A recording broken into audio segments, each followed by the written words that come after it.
Hey everyone, welcome to the College Football Rundown. I'm Woj. I'm Walt. You can catch us on Twitter at WWCFB.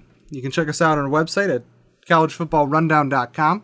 Make sure to check out the site. You can sign up for our email blasts. It'll go out, tell you what's up on the episodes to come and when they go live, as well as being able to sound off.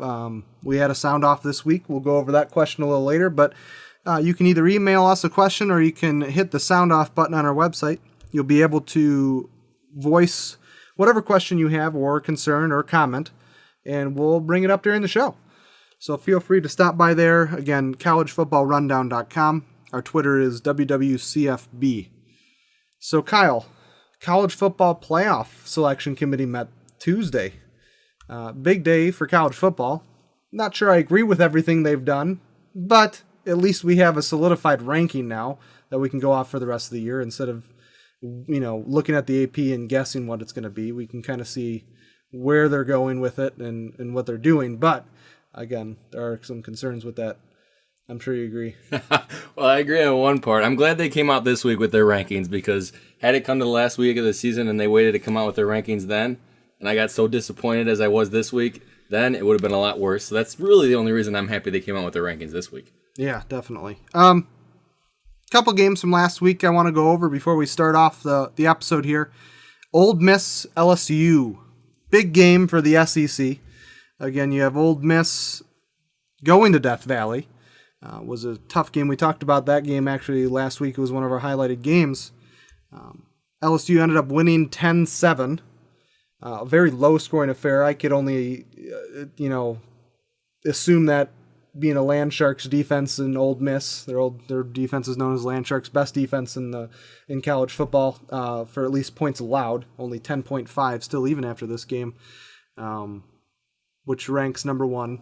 Closest next to him is Stanford actually at 12.5. So hold that margin by a lot. Ole Miss has not allowed an opponent to score more than 20 points on them since 2013. 2013, so that would have been last year's season. Yeah, all of last year's season and all of this year's season, they have yet to have an opponent score over 20 points on them. That's an impressive defense.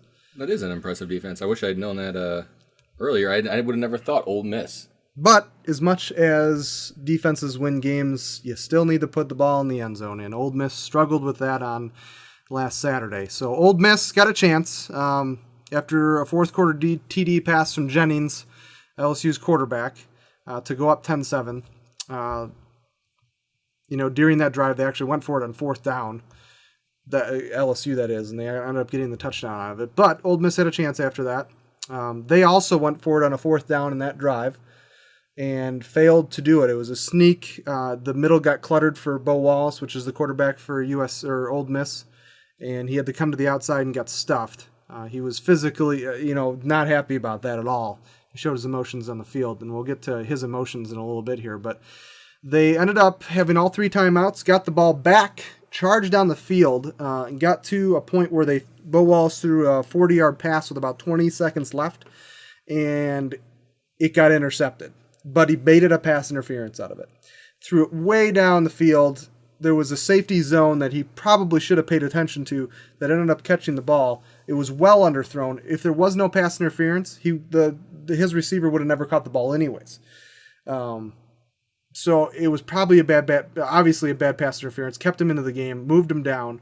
They ended up going for a 42-yard field goal, but they got caught on delay of game. So they got bumped back another 5 yards, and the coach didn't feel like that was safety zone for his freshman kicker, and they brought the offense and Bo Wallace back onto the field. Bo Wallace then ended up throwing again, 40-yard pass to the same receiver, same corner, got caught in another safety zone, and the ball was intercepted in the one, and that ended the game. Well, little did I know I was like, that's kind of a dumb play to do there when you still have enough time left to at least get the ball out of bounds. Coach actually told him to do that. Coach Hugh Freeze, which is Ole Miss's coach, told him on the sidelines, told Bo Wallace, I thought we were plenty clear. We were either going to take the flat throw or throw it out of bounds, and then the field goal, Freeze said. We have felt that he must have felt that he had the for sure touchdown play there. I wish I could have done that play over, for sure. And then Wallace went on to say when he was asked that question, he's like, I'm not going to talk about it, 1-on-1, threw it up, done. And throughout that game, by the way, there were multiple huge penalties against Ole Miss, which killed them. 8 penalties for 52 yards, one including a personal foul against Bo Wallace, their quarterback, who's supposedly their leader on the field, going up, chest bumping an LSU player after a play and knocking the LSU player to the ground. Didn't fare too well with the referees. So when your quarterback does that, when your leader does that in the field, what does that do to your team? That just demoralizes. It makes you look bad for one, but your team it's all terrible. Yeah, well, Bo Wallace was never really in the game to begin with. He was out of that game mentally when that game got into the first quarter, middle of the first quarter. I think it was the fans that were getting to him. Obviously, we can't tell because we're watching on television. We have to rely on the announcers a little bit, but they were even mentioning, hey, Bo Wallace is interacting with the fans. That's a bad call right there. I'm sure that had a little bit to do leading into his personal foul penalty. I'm sure it all culminated maybe with that. And actually, I won't say it culminated because it continued throughout the game then. It never really ended with that. But again, I think you said at the beginning of this, LSU beat Ole Miss. I believe those were your words. Mm-hmm. I'm going to disagree. Ole Miss lost to LSU. They lost that game to LSU. LSU turned the ball over 4 times. I don't think we even talked about that yet. 4 times. How do you turn the ball over 4 times and still win a game? The other team doesn't do well. That's how. Yeah. And I think it had a lot to do maybe with Bo Wallace, their field general, not taking the game into his hands and not playing calm and collective, which you could kind of understand on the road at LSU. But still, if you want to be one of those primetime guys, you got to take that game into your hands and keep it cool. Yeah, I agree. And it's back-to-back games now for Bo Wallace that he had bad games. His last 2 games, he's under 45% completion rating, and his stats are just dismal. As far as the Ole Miss defense in that game, 264 rushing yards allowed for LSU. They allowed LSU 264 rushing yards, and that comes from a defense that is one of the best in the nation, only allowing 97.1 yards on the ground per game. So they definitely lost the game on the ground. And like Kyle said, Ole Miss lost that game. 4 turnovers. That's just ridiculous that you can't win a game when you have that many opportunities and you can't score on them. It's just ridiculous. They also had LSU also missed a short field goal there, a 28-yard field goal, which definitely helped them as well. But yeah, as far as some other games, USC and Utah, both Pac-12 teams, both were ranked. Utah ended up winning 24-21. It was a roller coaster of a game, back and forth. In the first quarter, Cody Kessler threw a pass backwards behind the line of scrimmage, and everybody thought the play was over because it looked like an incompletion, but he actually threw it backwards behind the line of scrimmage, which is a live ball. So whatever the receiver thought that he didn't complete the pass or whatnot, it was still a live ball, and Davison O'Pree from Utah was pretty much the only one in the field to actually see that. He picked up the ball and ran it for a touchdown. So that was a odd start to that game. Second quarter, Andre Jackson from USC ran back a kickoff after Utah made a 24-yard field goal for 100 yards to put USC up 14-10 going into the half. Third quarter, USC stripped the ball on their own 2-yard line, which definitely helped after a pass. And that fumble turned into another turnover for USC. They intercepted the ball in the next play. Then Utah went down and actually ran in for a touchdown from Devontae Booker, their running back, to make it 17-14. Still USC's favor. Utah then went down the field and ran it with Devontae Booker to put Utah up 17-14.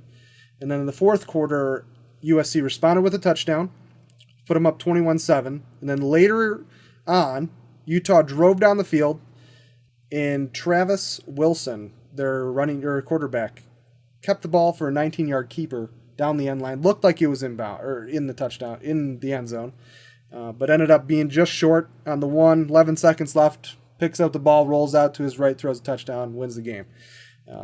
It's amazing that USC keeps losing these close games. Again, that's the 3rd game they've lost this season, and combined point totals for those 3 losses is 13. So, and Coach Steve Sarkisian said that's right. That's our season right there in a nutshell, essentially. we're living and dying by these moments. Obviously, it hurts a lot when you lose the way we just lost tonight. So it was, they let off a big drive there at the end that they probably shouldn't have. Again, Travis Wilson had a big run, 19 yards down the end line, turned into a game-winning drive for him. A notable game out there was the Texas Tech and TCU game, and it's just notable because of the score. TCU did take it to them in that game, didn't they? It used to be like, 40's the new 20, and then eventually 60 the new 40, and now I think it's 80 is the new 60, because 82-27 TCU lit up Texas Tech. I don't think Texas Tech knew what was going on by the second half in that game. They were just pass after pass after pass after touchdown. It must have been demoralizing for them, but that was just another noteworthy game. TCU just dominating in the air again. And you got to remember too, Texas Tech not a good team. No. You see that 82 points. Wow, they scored 82 points. Well, you go out there and play a high school team, you're going to score 82 points too. And I think maybe you compare Texas Tech to a high school team. So what do you think of the SEC after last week? What are your thoughts on that? My thoughts on the SEC. Well, I think we're going to get to the playoff selection committee later. I'm going to leave them out of it for now, even though they're very similar to the AP poll. I just don't understand how you have Auburn in the top 3. No, I'm agree with you. Auburn's played 7 games. They're 6-1. Mm-hmm. There's an Alabama team right behind them at 7-1. They played one more game. How do you not put in Alabama when they've had just as many meaningful wins as Auburn? It doesn't make any sense to me. They lost to Mississippi State, who's ranked number 1 in the nation, and that's it. Bama's beat Texas A&M. They lost to LSU. Well, I want to go over this with you. Here's the schedule I'm looking at right here. I'm not going to tell you the exact weeks, but San Jose State, Louisiana Tech, Arkansas, a 4-loss team, let me remind you, South Carolina, a 4-loss team also, and then we're talking about the better teams, which you already mentioned, Mississippi State, who they lost to, LSU, and Kansas State. LSU alone, we saw they're a 2-loss team themselves. I just don't understand what they're doing above Alabama, you said, and I'm going to say Georgia. It makes no sense to me. I don't think the SEC is as strong as everyone says it is. Ole Miss just lost to LSU. LSU, not a great team. Might have had a little help than being at home against Ole Miss, but still, I'm not going to consider that because that's part of college football. Alabama, good team. I'm not going to dispute that. They're a good team. Top 5 team? I don't think so. I think you pull out one of those other 1-loss teams. Notre Dame, nobody's talking about them. I don't know why still to this day. Ohio State, nobody's talking about them. I don't know why. I don't understand why some of these other 1-loss teams are not getting any mentions. I just don't think the SEC is as strong as people think it is, and that's why all these teams are top 5, because everyone thinks the SEC is so strong. See, this is my thinking on this. What I don't understand about this playoff selection committee, it looks too much like the preseason polls made a difference when they're not supposed to. It looks way too much like preseason polls made a difference. Why Oregon lost to a then unranked Arizona when they lost to them at home? Mm-hmm. How does that not weigh more on it? I mean, I'm still going to put Oregon in my Final Four just because I think they're going to win the Pac-12 and just because of where they are now in their rankings. They're 5th. But I don't think they should be a 5th. Michigan State lost to Oregon, first game of the year, right? Or am I wrong there? Yeah, Oregon was ranked number 1 in the nation at the time. Oregon lost to an unranked Arizona, and they're still above Michigan State. How does that, by quite a few spots? Oregon's 5, Michigan State's 8. Now, I don't think anybody in the Pac-12 is any more stronger than the people in the Big Ten by any means. You have UCLA, who's been on a roller coaster ride themselves. You have, Arizona, in Arizona State, you could say are probably the 2 best teams right now in the Pac-12, other than Oregon. But, those don't make sense to me. I think we'll hopefully pan them out a little bit more as more games come through in the next coming weeks, but that looks like preseason rankings to me right there. Made a difference. Why Oregon is ahead of Michigan State. Well, I can't get over this Georgia thing. I can't get over why Georgia is ranked 11 and Auburn is all the way up at 3. It makes no sense to me. They've had basically the same schedule. In my opinion, Georgia's had a little tougher schedule. Auburn did play the number 1 team in the nation at this point, which might change. You never know, but still, it makes no sense to me. They're 2 almost equal teams, yet you have 1 at 3 and 1 at 11. I think people are just putting people wherever they want to. Yeah. I don't think the SEC is strong at all. And again, top 10 for the playoff selection committee is Mississippi State at 1, Florida State at 2. Those 2 are pretty much no-brainers. So you can't argue with those. You can't argue with those. Florida State's the obvious favorite in the ACC, and Mississippi State is undefeated and has wins over LSU, Auburn, and Texas A&M, which you just can't argue with those 3 wins right there. Then you go Auburn, which we both agree to disagree with their decision on that. You go Ole Miss, Oregon, Alabama, TCU, Michigan State, Kansas State, and Notre Dame. Notre Dame not getting much love there at all, being behind Kansas State, Michigan State, and TCU, which to me, I don't know if that makes much sense either, but if Auburn's getting that much love for just losing to Mississippi State and Notre Dame can't for just losing to Florida State. The number 1 team in the nation, arguably, obviously. Yeah. So I just don't see how that can be spread out that much in just from those scenarios. But we'll see. Alabama's got a lot of people to play here. LSU, Mississippi State, Auburn still up in its roster. Auburn has Georgia, Bama, and Ole Miss still to play. As far as the SEC still being strong, I still think they're really strong. I think Ole Miss isn't as strong as people thought they were. They were at the beginning of the season when that offense was working with Bill Wallace. But it seems like he can only play at home, and he's a hothead, and he's chatting it up. We'll go over another comment I have of him coming into this coming week, which doesn't fare well for Ole Miss's quarterback or their team.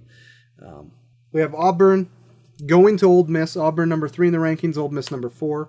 Playoff plus SEC title. West implications with this. I don't think a 2-loss team is going to go to the SEC championship from the West.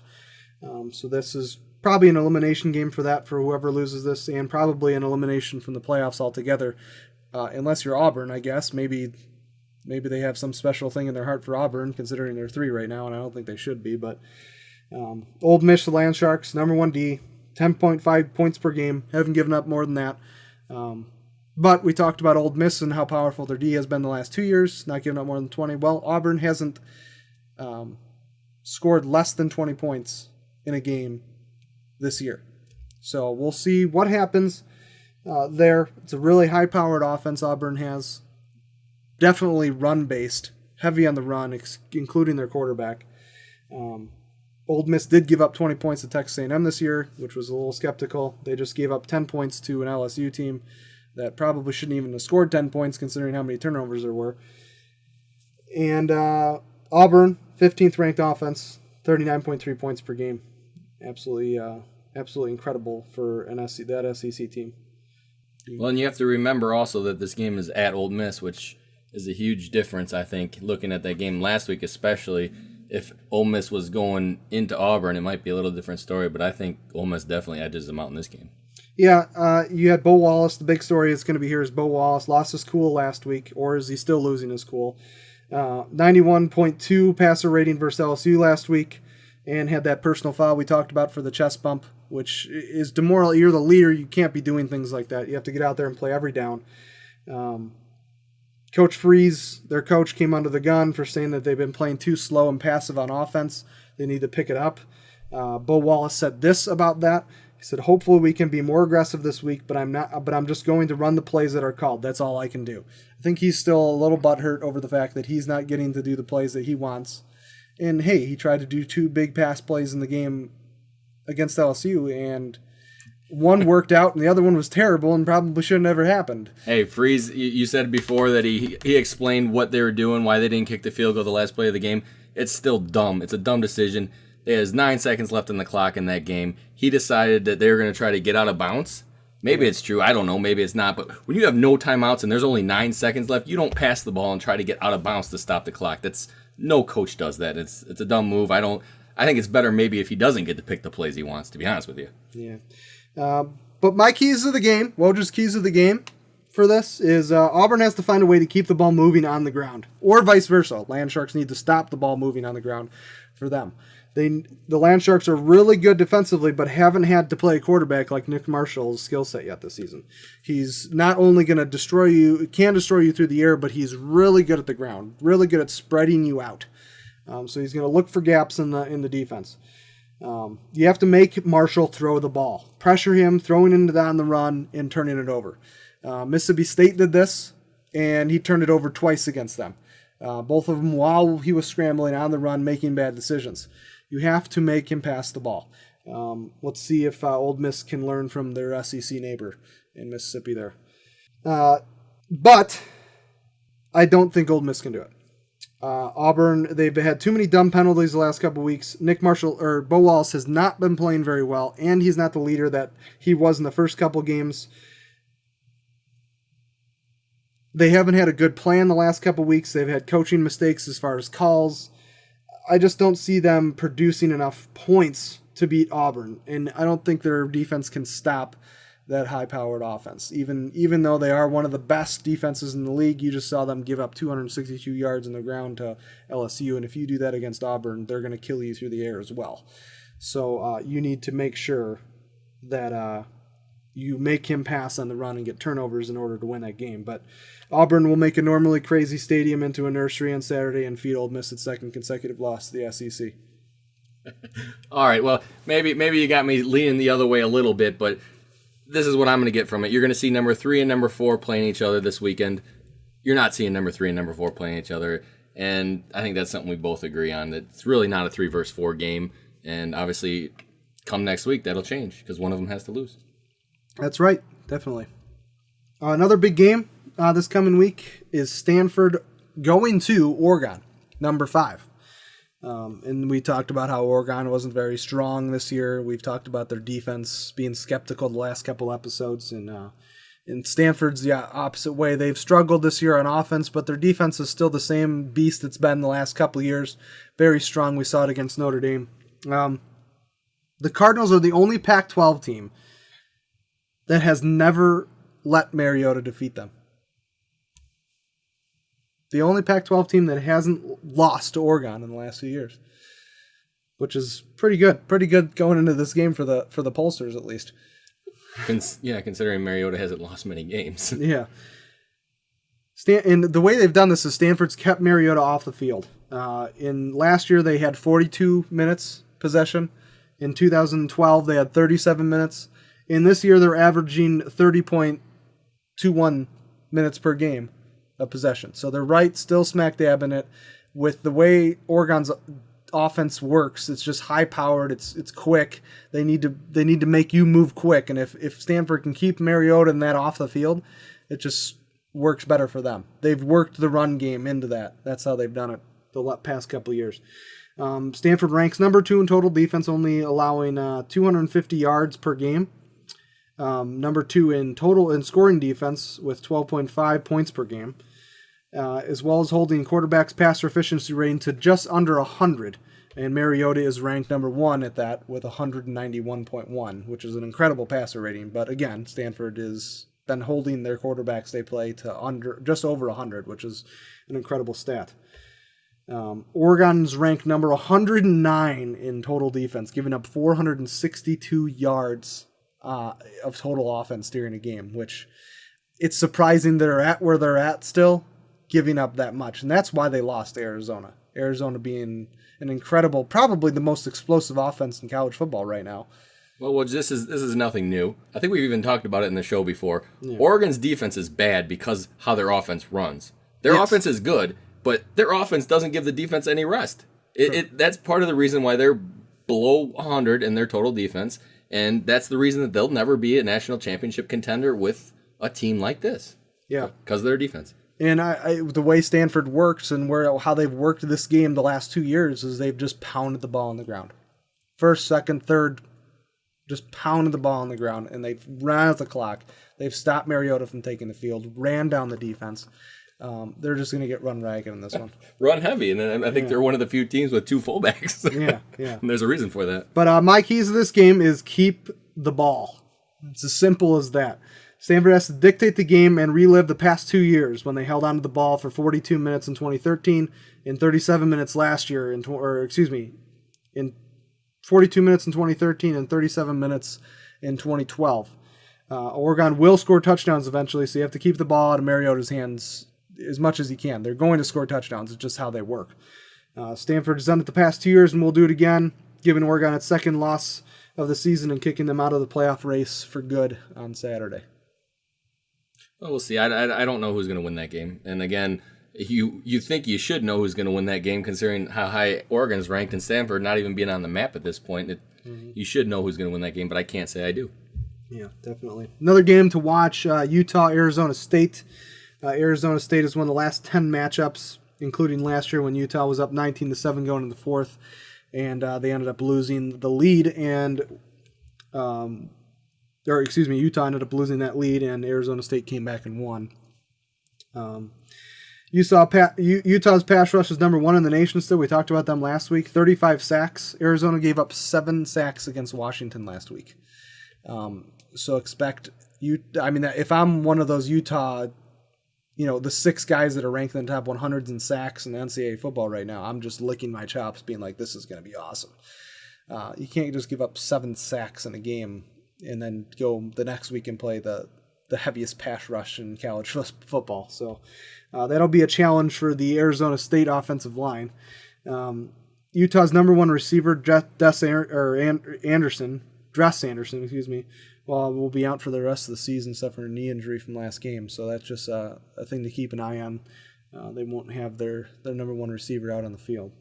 Well, I'm going to keep an eye on Kelly, okay. Arizona State's quarterback. He came back last game. Berkovici didn't even start. Yeah. Because Kelly is healthy. He got hurt. I believe it was week 2 or 3 he got hurt, and Berkovici had been playing for him since. But I think maybe that had something to do with how many sacks they gave up. Offensive line getting used to a new quarterback, a quarterback that doesn't really stay in the pocket as much as Berkovici did. Kind of gets outside that pocket. And when you're an offensive lineman used to a quarterback staying in the pocket, now you have a quarterback that's running out of the pocket. It's real hard not to get a holding call or real hard to really know where he's going, because obviously the quarterback's always behind you. I think that might have had a little bit to do with it, and I think maybe next week Arizona State's offensive line will pick it up a little bit. Yeah, I'm a little surprised they took out Berkovici. His stats for the games that he was in there were just amazing. He had a couple interceptions, but 1,200 yards in 3 games, I think 6 or 7 touchdowns. I think he had 2 interceptions during that time, but just really good stats, especially for a backup quarterback coming in. So I'm surprised they put Kelly back in there, but it worked out for him, and they'll keep him in for this game as well. Mm-hmm. So we've gone over all the playoffs. We've gone over the games coming up. Who do you think is going to be in the Final Four? Well, I'll tell you one thing. I don't agree with the playoff selection committee. I think everybody could see that coming, but I'm not going to change my picks again this week. I'm going to keep them the same. I'm going to have Ohio State, Florida State, Georgia, and Mississippi State. And those who I think are going to be the 4 teams at the end of the year. Again, we changed it up. It's not right now, right? We're going at the end of the year. Mm-hmm. So I'm going to say that. Ohio State, Florida State, Georgia, Mississippi State. Staying the same as last week. Last week I said Ole Miss had an outside chance, but they're kind of out of that now, in my opinion. So yeah. Mine is going to change a little bit. Mississippi State, Oregon, Florida State, and Bama. Now, let me explain here. So Mississippi State and Florida State, right now the 2 undefeateds and the 2 obvious favorites. Mississippi State, in my mind, isn't the obvious favorite to win the SEC West, and this is why I made the decision to put Bama in there, because Bama, I think, has just as good of a chance as Mississippi State to win that division. We'll see. Bama's schedule gets extremely tough here coming down the stretch, so we'll see what happens then and how they play. But from how they've come from the beginning of the season to now is 100% improvement. Blake Sims has shown me that he actually can be a good quarterback and control the game and win it. He's not a loose cannon out there like he was at the beginning of the season.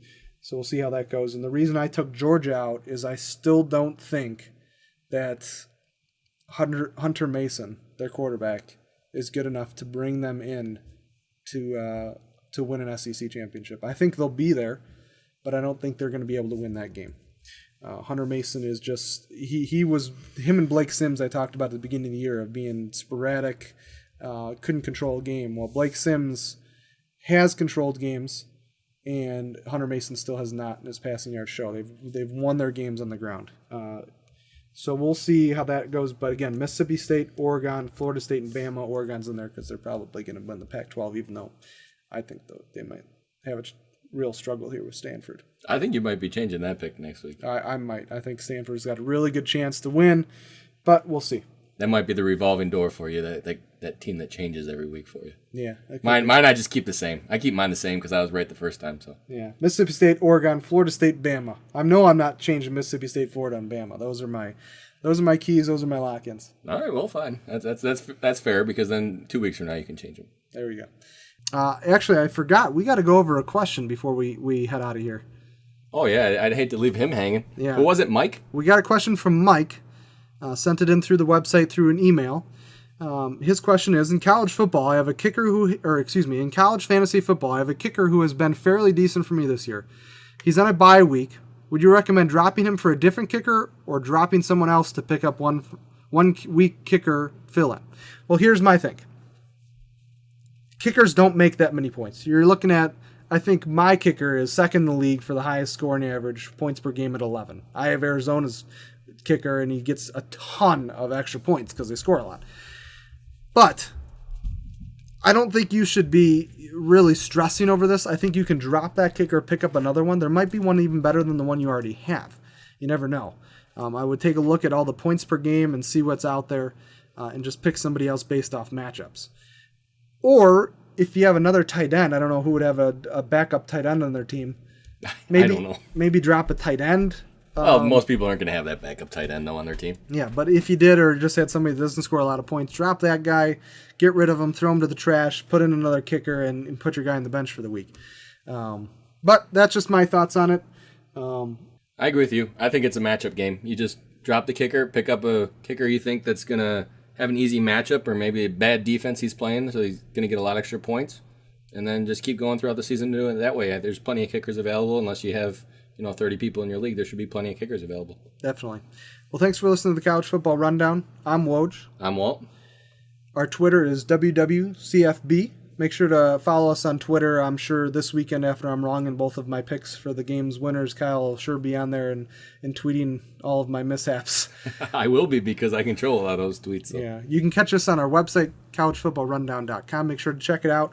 Just one last thing I wanted to point in is we are going to be changing our times. We're going to move it from Friday to Wednesday. We're going to keep the 8 o'clock time, 8 o'clock Central, but we're going to post them on Wednesday to YouTube at 8 o'clock. You can get them through our website. You can get them on our YouTube channel. Just make sure to sign up for the email blast, and you'll get email blasted about that so you don't forget. Thanks for listening.